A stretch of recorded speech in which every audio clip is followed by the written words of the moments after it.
저희 교회 다니시는 분 다 아시겠지만 여기다 잊지 말라고 써붙여 놨어요. 우리 교회 사역의 방향은 선교적 교회입니다. 그런데 이 선교적이라고 말하는 것은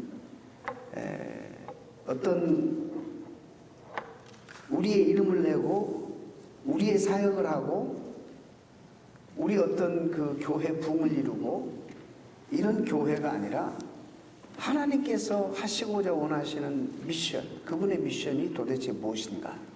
이걸 살펴서 하나님의 사역에 그분이 원하시는 그런 미션을 위해서 우리의 모든 에너지와 열정을 쏟아부어서 하나님의 사역에 참여하여 하나님께는 영광을 올려드리고 그분의 뜻이 이 땅에 이루어지도록 우리가 노력하고 애쓰는 사역이 바로 선교적 교회라, 이렇게 정의할 수 있습니다. 이런 교회를 하기 위해서는, 이런 목표를 향해서 가기 위해서는 우리가 제일 중요한 것이 영혼을 구원해서 구원받은 영혼들이 하나님의 말씀으로 무장되고 양육이 잘 되어서 또 결국에 그리스도의 제자를 삼아 그리스도의 증인들로 세상을 변화시키는 일에, 복음으로 영혼들을 구원하고 세상을 변화시키는 일에 적극적으로 하나님과 동역함으로써의 뜻을 이루는 그런 교회가 되자. 이것이 우리 교회의 방향입니다.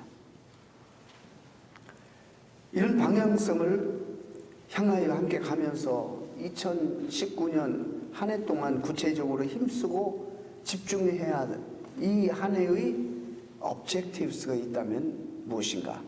큰 목표가 있고 그 목표를 이루기 위해서 작은 목표가 있다면 올 한 해 가운데 무엇을 위해서 힘써야 될까?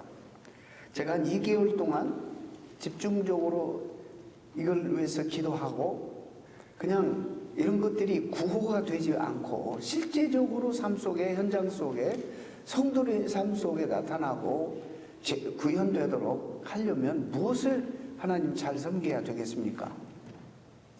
집중적으로 기도하고 묵상하고 또 간절히 하나님 앞에서 응답을 기대하고 기다렸습니다.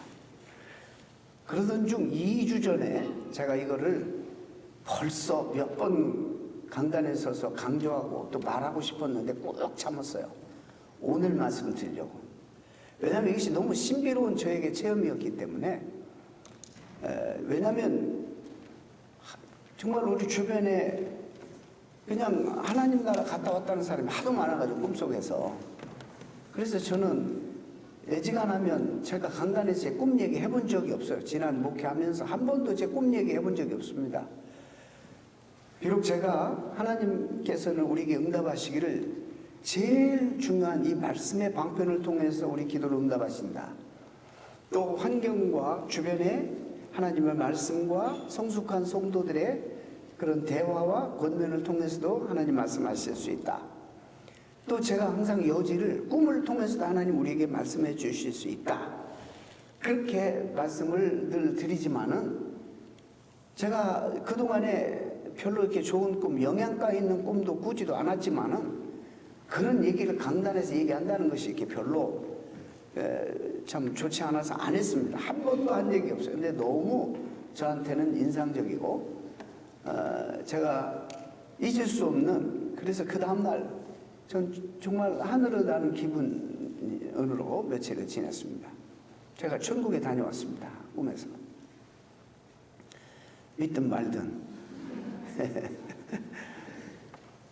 천국에 들어가는데 저쪽에서 제가 왜 이야기를 빨리 안 했는지 아세요? 우리 권사님 때문에 그렇습니다. 누가 아는 분이 막 달려나오는 겁니다. 저를 영접하는 거예요. 김영무 장로님을 제가 만났습니다.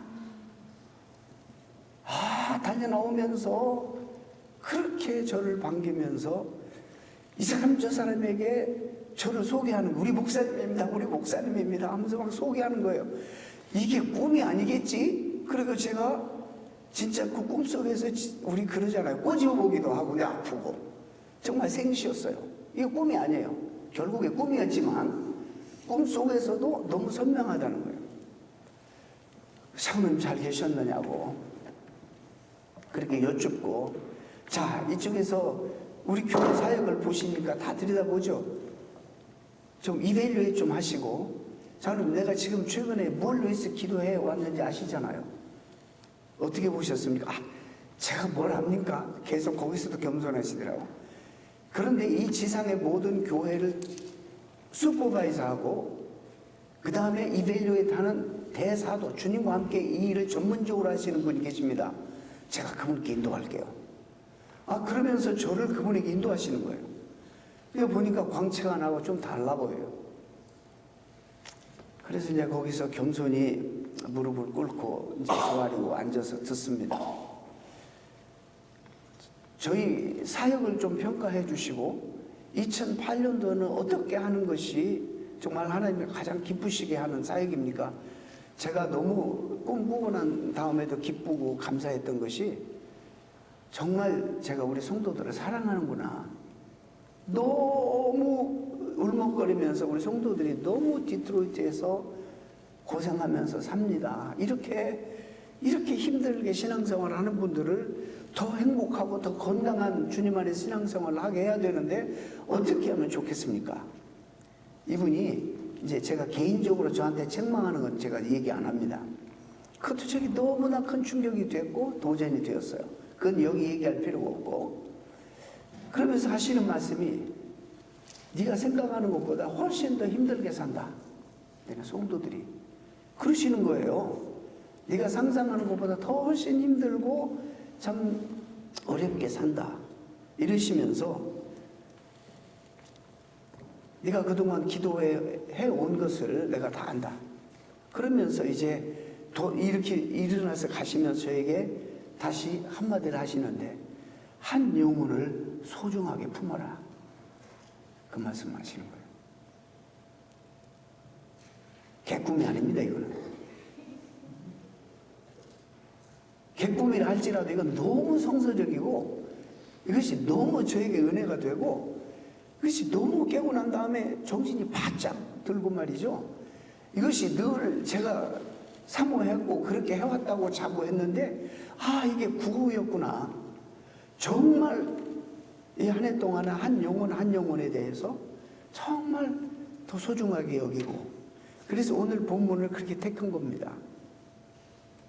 한 영혼이 하나님 앞에 돌아왔을 때 이 천지를 얻는 것보다 천하를 얻는 것보다 더 소중하게 여기시는 하나님의 그 본심, 그것을 다시 깊이 새기고 깨닫게 되었어요. 저는 나름대로 그랬는데 구호였다. 내 정신을 바짝 차려야겠다. 이런 생각을 많이 했습니다.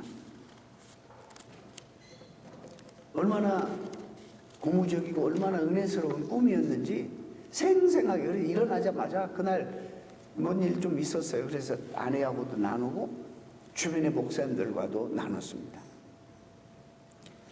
목사님들이 정말 이 꿈 이야기를 하니까 은혜를 많이 받더라고. 우리 교인들이 은혜 더 받아야 되지 않겠어요? 나도 한번 갔다 왔네. 너무너무 감사했어요. 우리가 한 영혼에 집중해야 되는 이유가 우리가 말하지 않아도 너무나 성경에 자주 나오고 주님이 이 땅에 오신 목적이고 또 마지막 유언이고 지상 명령입니다. 그래서 오늘 잃어버린 양의 비유를 통해서 말씀하셨듯이 한 영혼의 소중함과 한 영혼을 구원하는 것이 온 천하를 얻는 것보다 훨씬 더 크다고 말씀하신 이유가 바로 여기 있습니다. 여러분, 영혼 구원만큼은 대량 생산이 불가능하다고 생각해야 됩니다.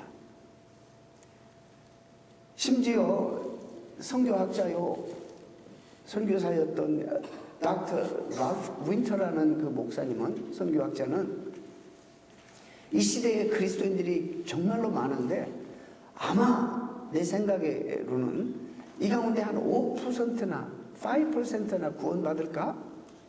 난 그게 걱정이 된다. 이렇게 이야기를 했어요. US 선교센터를 시작하신 분인데 유명한 분입니다. 그런데 이 시대에 좀 전문적인 용어로 nominal Christian, 명목상의 그리스도인들이 너무 많고 또 이분의 말은 이 세상에 우리 존재가 없는 거예요. 세상에 살면서 너무 세상을 잘 컴프로마이즈해서 세상에 완전히 핏해가지고 편안하게 살고 있기 때문에 우리 정체가 전혀 드러나지 않다는 거예요. 그리스도인인지 아닌지 이런 것을 지적하면서 그렇게 말씀하신 바가 있습니다. 여러분, 이미 믿는 분들이 여기저기서 옮겨 다니는 것들은 크게 기뻐할 일도 아니고, 왜냐하면 주님의 그 관심 바뀌고 자랑할 것이 아무것도 없습니다. 그래서 농촌 교회 교인들이 도시에 몰려가지고 교회가 부흥되고 자랑할 것이 못 된다는 겁니다. 예수님께서 한 사람 한 사람을 세울 때도 한 명 한 명을 개인적으로 만나 주셨어요. 한 영혼 한 영혼을 개인적으로 만나 주셨어요. 안드레도 혼자 개인적으로 만나시고, 베드로도 그렇게 하시고, 나다나엘도 그러시고, 빌립도 그러시고, 사마리아 여인도 개인적으로 만나시고, 삭개오도 개인적으로 찾아가셔서 만나 주셨어요. 5,000명을 먹이실 때 모든 그룹을 상대로 말씀하셨지만 개인적으로 만난 적이 그렇게 만나지 않았어요. 하나님은, 우리 주님은 개인적으로 한 영혼 한 영혼 일일이 찾아가셔서 부르시고 만나셨어요. 2019년도 우리 교회의 목표가, 아니 평생의 우리의 목표입니다. 구호만이 아니라 한 영혼 한 영혼을 가슴에 품고 애쓰고 수고하고, 심지어 이것이 해산의 고통이라 할지라도 참여할 만한 가치 있는 그런 인생의 그런 삶의 목표가 되어야 되는 거예요. 그래서 한 영혼을 위해서 올 한 해 동안 우리가 모든 사람들이 예외 없이 집중적으로 기도하고 찾아서 사랑으로 품고 따뜻하게 계속 섬기고, 언제까지? 가능하면 주님을 그가 만날 때까지. 우리를 통해서 하나님이 다리를 놓으시는데 도구 삼아서 한 영혼 한 영혼을 우리가 인도하라고 우리를 먼저 부르셨는데, 그 하나님의 계획에, 그 선교에 최선을 다하시는 우리 교회와 여러분 되시기를 축원합니다. 너무 중요한 일입니다. 제가 초대교회 이야기를 좀 하려고 합니다. 초대교회는 이걸 또 사도적 교회라고도 하고, 여러분 조직화되지 않았습니다. 유기적 교회였습니다. 무슨 말이냐면, 예수님이 마태복음 16장에서 언급한 바 그의 비전을 잠깐 나눴죠. 교회에 대한 말씀을 하셨어요. 그의 비전이 그대로 현실에 성령으로 말미암아 드러나서 세워진 것이 사도행전 교회입니다. 저는 오늘 우리가 모두 사도행전 시대의 문화나 그 시대의 역사로 되돌아가자, 그 말이 아닙니다. 그 말이 아니라 2000년의 교회 역사 가운데 하나님께서 많은 신학적인 논쟁과 교회 회의들의 투쟁 속에서 하나님의 교리가 선명하게 구축화되고 신학이 엄청 발전이 되었습니다. 그렇다고 무시하자는 거 아니에요. 그러나 우리가 잃어버리고 있었던 그 본질, 교회 성도의 본질이 무엇인가를, 그 정신을 회복해야 된다고 봅니다. 그 시대에 역사하셨던 성령의 역사가 오늘 우리도 있거든요.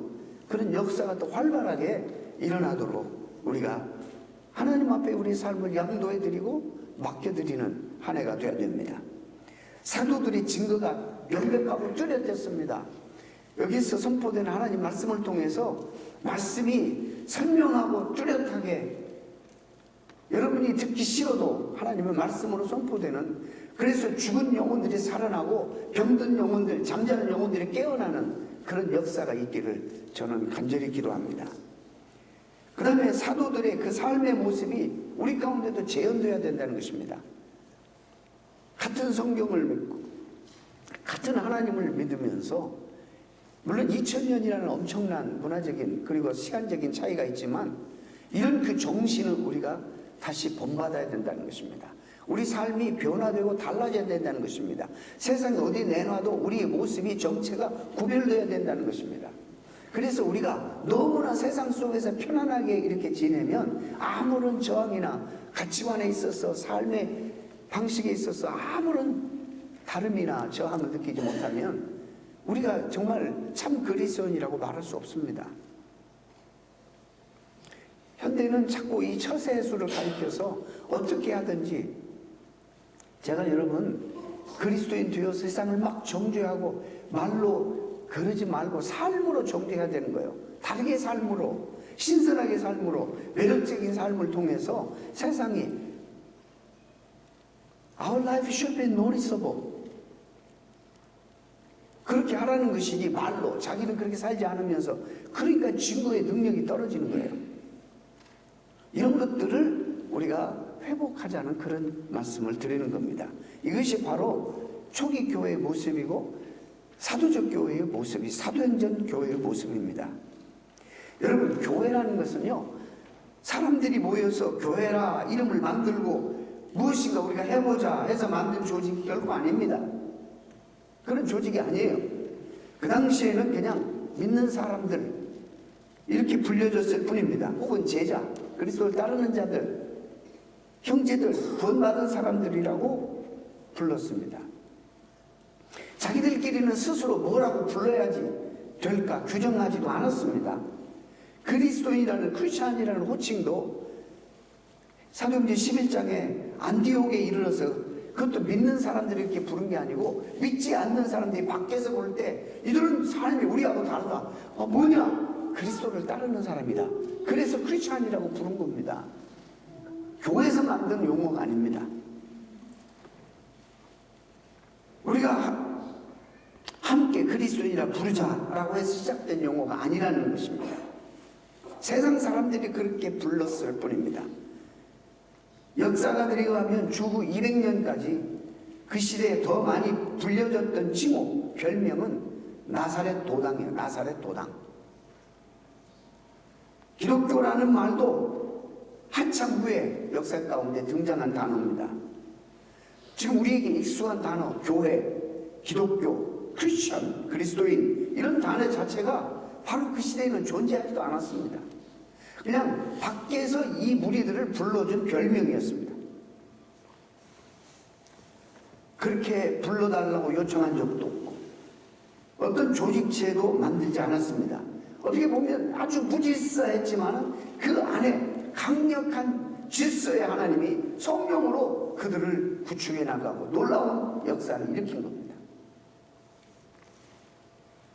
정해진 틀이나 제도도 명확하지 않았던 그런 시대였습니다. 사도적 교회는 어떤 조직체라기보다 그래서 유기체라고 말하는 거예요. 더 정확하게 말하면 유동체, 리퀴드, 마치 액체, 용액 같은 물과 같은 정형화되지 않는 그저 흘러가는 어떤 성령의 놀라운 능력이었고 그런 운동이었어요. 그리고 영향력이었습니다. 조직체를 만들고 조직을 만들어서 거기에 사람을 배치하고 자금을 동원해서 사회를 향해서 어떤 이념을 실천하는 운동이 아니었다는 것입니다. 물처럼 흘러가는 성령의 생수가 흘러가는 그런 놀라운 영적인 그런 물결이었습니다. 이런 교회가 사도행전적 교회입니다. 이런 교회가 주님이 사실 꿈꾸셨던 그런 하나님 주님의 비전이었어요. 이것을 우리가 회복해야 된다는 것이죠. 제가 왜 그런지를 역사를 통해서 좀 설명하려고 합니다. 그러면 우리가 초대교회로 사도적 교회로 돌아간다는 것은 기독교라는 이름으로 제도화되고 정형화되고 또 익숙했던 모든 교회 문화와 모든 것들을 예수님 한 번 빼놓고는 무엇이 더 성서진가는 늘 살펴가지고 리폼 계속 더 성서적으로 얼마든지 우리가 변화시킬 수 있고 회복해야 된다고 믿습니다. 유동적, 유기적 교회가 되어야 한다는 말씀입니다. 그들은 매우 소수였습니다. 내놓고 전도활동도 하지 못했습니다. 걸리면 죽음이니까. 그래서 증인이라는 말이 순교자라는 말과 같은 단어입니다. 마르티우스. 증인이라는 말과 즉 예수 그리스도를 대놓고 증거한다는 것은 죽음을 각오하기 때문에 근데 이 시대에는 그런 증인이 없어요. 왜냐하면 대가직으로 안 해요. 그냥 자꾸 할아버지가 가서 몇 마디 교회 나오라고 하는 거 이것이 그래도 참 귀여운 우리의 행보예요. 하지 않아요. 그런 차원에서 닥터 윈터가 그렇게 말한 겁니다. 인구 비율을 따져도 유대 사회의 그 파퓰레이션, 인구에 비해서 지극히 극소수입니다.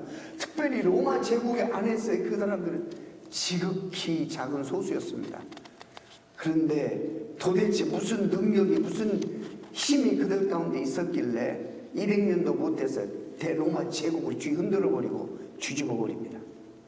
전도 활동도 안 하고 선전도 안 하고 어떤 프로파간다도 없었고, 오늘 이처럼 SN이나 SNS나 무슨 그런 커뮤니케이션 수단도 없었고, 나가서 퍼블릭하게 전도 활동도 없었는데 200년이 못 되어서 유대 사회뿐만 아니라 전 세계 로마 제국이 뒤집어졌습니다. 참 놀라운 일, 설명할 수가 없어요. 우리는 그 내용을 대충 알죠. 성령의 놀라운 역사라고. 그 말밖에는 설명이 안 돼요. 논리적으로 설명이 안 돼요. 그러나 it's happened. 역사 가운데 in history. 그런데 사도행전을 통해서 우리가 볼 수 있는 그런 소수의 사람들이 어떻게 살았는지, 결국에 어떻게 될 것인지 엿볼 수 있는 표현들이 있어요. 이들이 가는 곳마다 사람들이 밖에서 뭐라고 하냐면 세상을 움직이고 요동하는, 소란스럽게 하는 사람들이라고 그렇게 평가했다는 것입니다. 그들은 기독교를 공인받기 위해서 무슨 로비 활동을 하고 조직이나 전략을 세워가지고 큰 힘을, 펀드도 동원해가지고 오늘 우리가 하듯이 그렇게 한 적이 없습니다.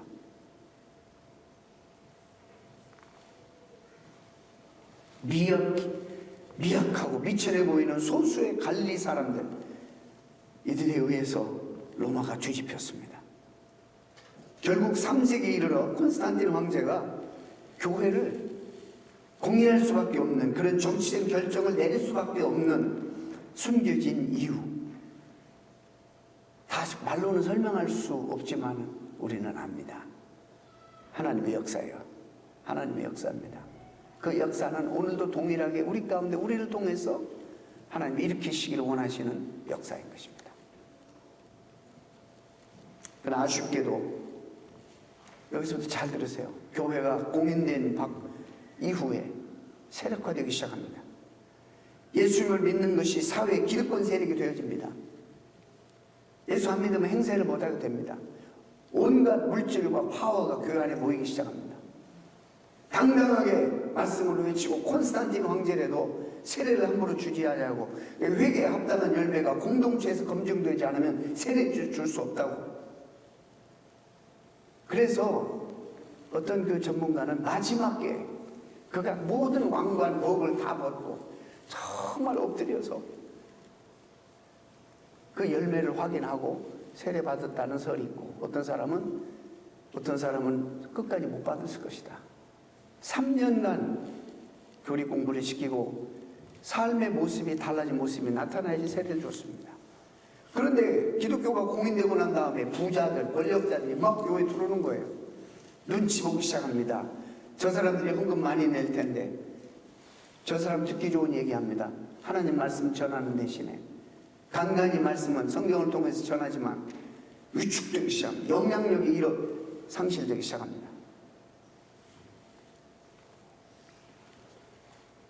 참 아이러니컬하게도 그 후부터 점점 교회는 세력을 잃게 되고 영향력을 잃게 되고 결국에 다크에이지로, 어둠의 시대로 접어듭니다. 교회가 어떤 면에서 무질서하게 별로 그렇게 중요하지 않고 조직체도 갖춰지지 아니하고 유기체로 존재할 때는 엄청난 영향력을 사회에 미쳤는데, 세상의 조직이 되고 세력화가 되었을 때 오히려 영적인 능력을 잃어버렸다는 것이 바로 교회 역사가 우리에게 보여주는 교훈입니다. 그렇다고 해서 교회가 로마 제국을 뒤집어 엎을 만큼 영향력이 있게 된 것 자체가 잘못이라고 말할 수는 없어요. 정말로 귀한 일입니다. 정말로 귀한 일입니다. 잘못된 것은 그 이후에 교회가 세력을 얻게 되니까 섬기는 자의 위치에 있던 자들이 섬김을 받는 자 위치로 가면 교만해졌어요. 하나님 말씀을 사자포효하듯이 하나님의 생명의 말씀을 담대하게 전하던 강단이 눈치 보기 시작합니다.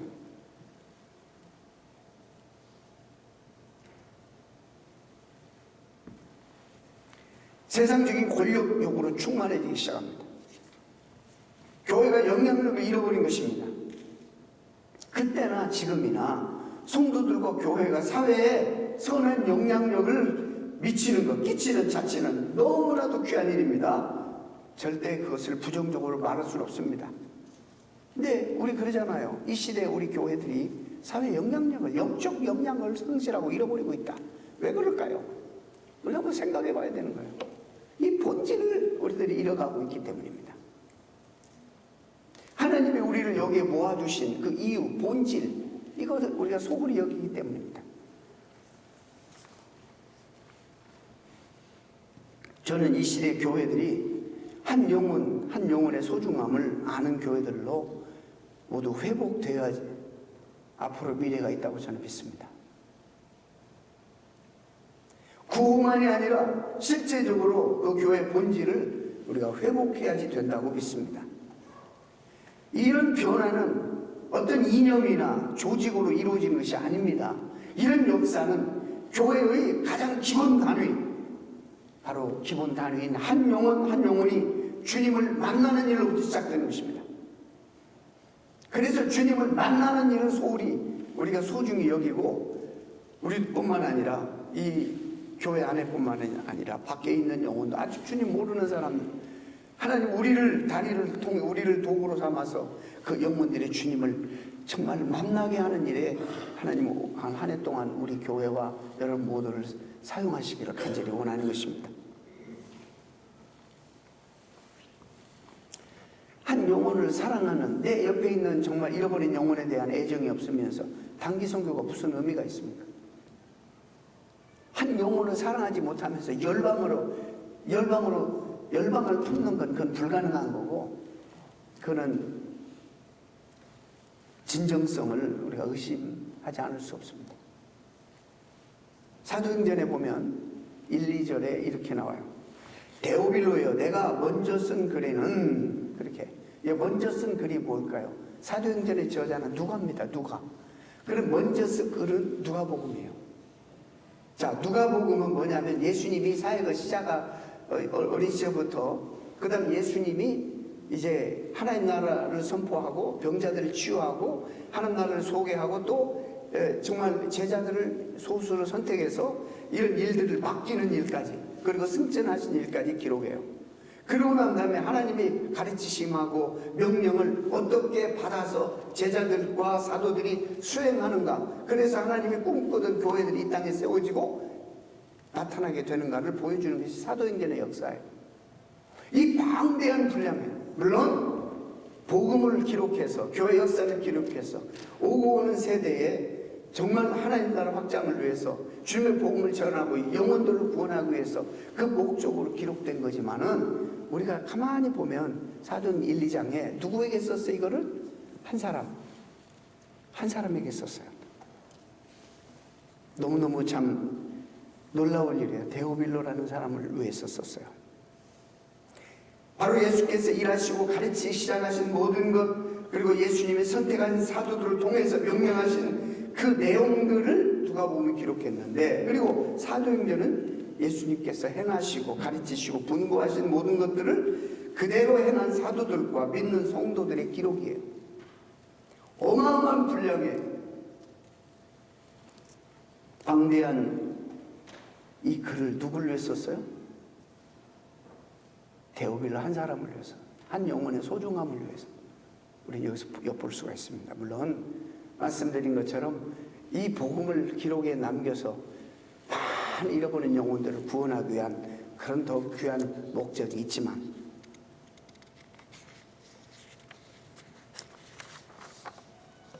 만약 사도행전이 없었더라면 우리 주후 2세기에서 일어났던 수많은 교회 사건들을 알 길이 없죠.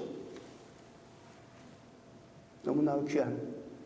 그러나 본문을 통해서 자연스럽게 나타나는 해석 가운데 하나는 예수님을 증거하기 위해서 한 영혼을 위해서 기록했다는 사실도 크게 무리한 해석은 아니라고 봐요. 저는 이번에 그 부분이 더 저에게 확 와닿는 거예요.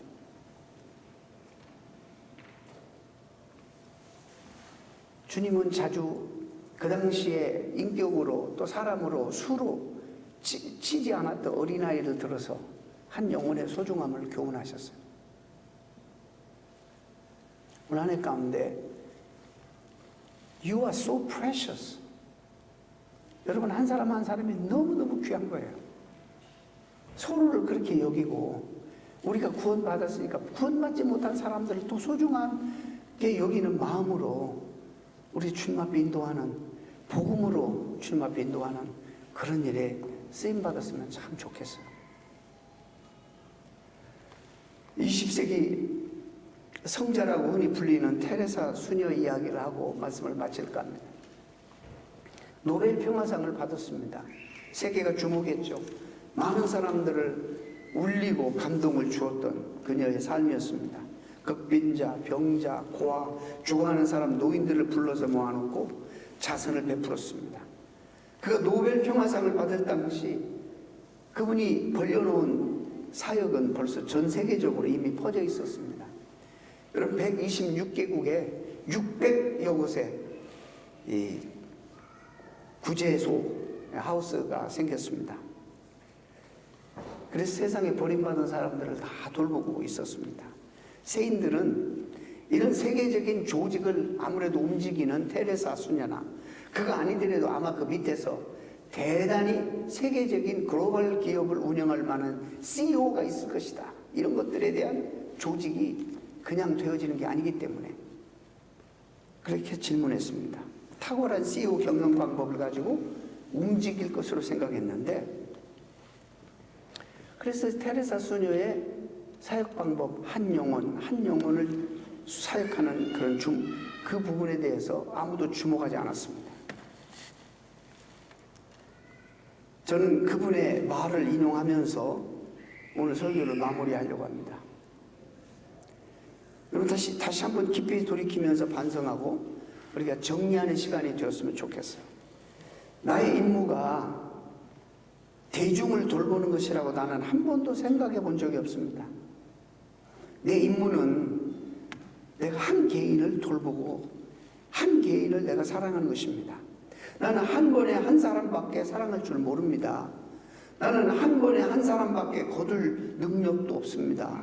단 한 사람, 한 사람씩 섬겼다, 이런 얘기를 합니다. 만일 내가 그렇게 하지 않았더라면 지금의 42,000명이 넘는 사람들을 내가 인도하지 못했을 것입니다. 이렇게 말합니다. 내가 한 모든 일은 어쩌면 바닷물에 물 한 방울 보탠 것에 지나지 않습니다. 그렇지만 내가 물 한 방울 보태지 않는다면 바다는 물 한 방울이 모자랄 것입니다. 우리는 너무나 뭐에 오리엔테이트 되어 있냐면요, 큰 일, 엄청나고 크고 어마어마한 그런 일들에게만 관심을 쏟아요. 그러다 보니까 어느새 이 문화가 우리로 하여금 한 영혼의 소중함을 등한시하게 만들어요. 사랑하는 성도 여러분, 저를 비롯해서 우리 모든 교우 여러분들이 올 한 해 동안, 아니 평생에 한 영혼의 소중함을 가슴에 품는 여러분 되시기를 진심으로 축원합니다. 무엇을 하든지 한 영혼을 하나님 앞에 인도하고 구원하는 일에, 사업을 하든지 뭘 하든지 사람을 살리는 그 일에 포커스를 좀 뒀으면 좋겠어요. 우리의 삶의 우선순위가, 예배는 교회 앞에 하나님에 관계되는 것은 내가 여유가 있을 때 와서 하는 것, 이게 아닙니다. 내 리스트에 제일 맨 마지막에 있어요. 마지막에 있어요. 내가 뭐 하다가 시간이 남으면 예배드리고 시간이 남으면 오는, 그래서 가정이 우상이 되어버리고 자식이 우상이 되어버리고 돈 버는 게 우상이 되어서 주님은 저 밑으로 리스트에 쳐져 있는, 그러면서도 그리스도인이라고, 이건 말이 안 되는 거예요. 어불성설이 말이 안 되는 거예요. 올 한 해 가운데 여러분, 우선순위 그리스도를, 주님을 우리의 삶의 맨 앞으로, 그래서 먼저 그 나라와 그 일을 구함으로 말미암아 우리 필요한 모든 것을 하나님이 우리에게 공급하시고 하나님이 축복하시고 그런 한 해가 되시기를 주님의 이름으로 축원합니다.